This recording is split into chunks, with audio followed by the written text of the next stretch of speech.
नमस्कार दोस्तों, आपका स्वागत है हमारे यूट्यूब चैनल पे। आज की डरावनी कहानी वो एक राज, आईने में दिखी डरावनी सच्चाई। एक खौफनाक हॉरर स्टोरी। रात के ठीक 2 बज रहे थे। पूरा घर अजीब सी खामोशी में डूबा हुआ था।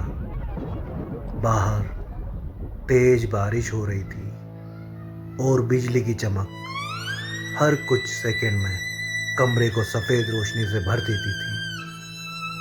रिया अपने नए फ्लैट में पहली रात अकेली थी।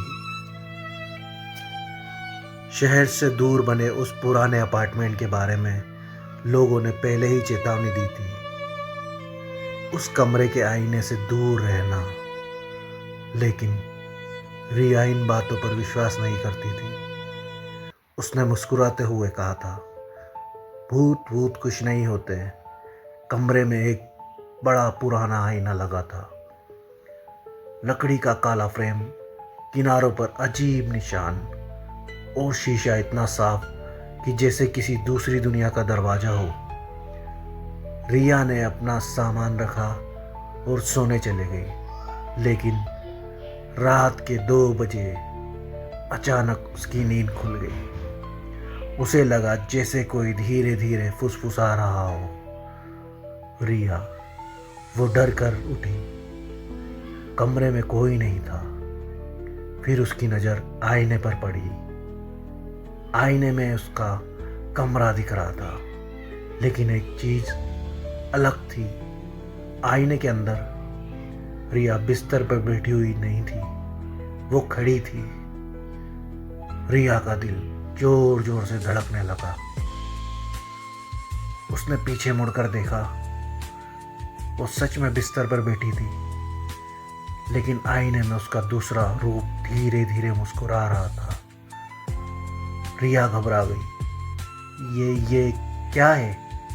अचानक आईने वाली रिया ने अपना हाथ उठाया और शीशे पर उंगली से कुछ लिखा।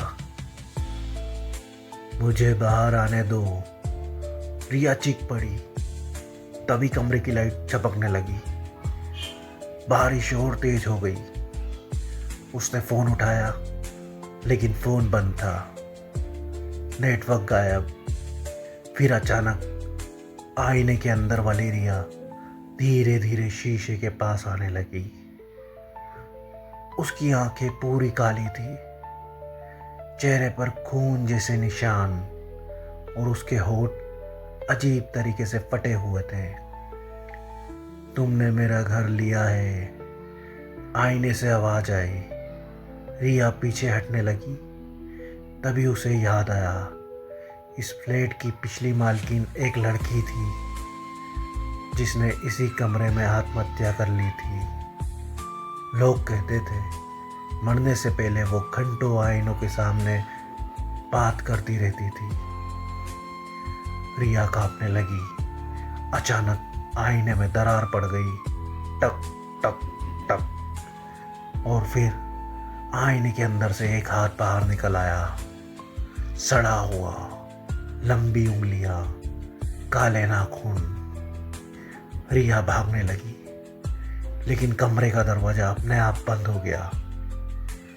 अब पूरा कमरा बर्फ जैसा ठंडा हो चुका था। आईने वाली वो चीज़ धीरे धीरे बाहर आ रही थी। उसका चेहरा अब इंसान जैसा नहीं था। आंखों की जगह गहरे काले गड्ढे और मुंह से सिर्फ एक ही आवाज, अब तुम्हारी बारी। रिया रोने लगी। मुझे छोड़ दो। लेकिन वो चीज हंसने लगी। अचानक कमरे की सारी लाइट बंद हो गई। पूरा कमरा अंधेरे में डूब गया।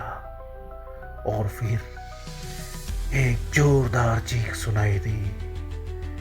अगली सुबह पड़ोसियों ने जब पुलिस को बुलाया, क्योंकि रिया का दरवाजा खुल नहीं रहा था। जब दरवाजा तोड़ा गया, कमरा खाली था। रिया कहीं नहीं मिली। बस उस पुराने आईने पर उंगलियों से लिखा था, अब मैं बाहर आ चुकी हूँ। और सबसे डरावनी बात, आईने में खड़ी लड़की रिया थी, लेकिन वो धीरे धीरे मुस्कुरा रही थी। दोस्तों, ये डरावनी कहानी कैसी लगी है कमेंट में बताइएगा। अच्छी लगी तो लाइक कीजिए, चैनल को सब्सक्राइब कीजिए। मिलते हैं नई कहानी में, तब तक के लिए अलविदा।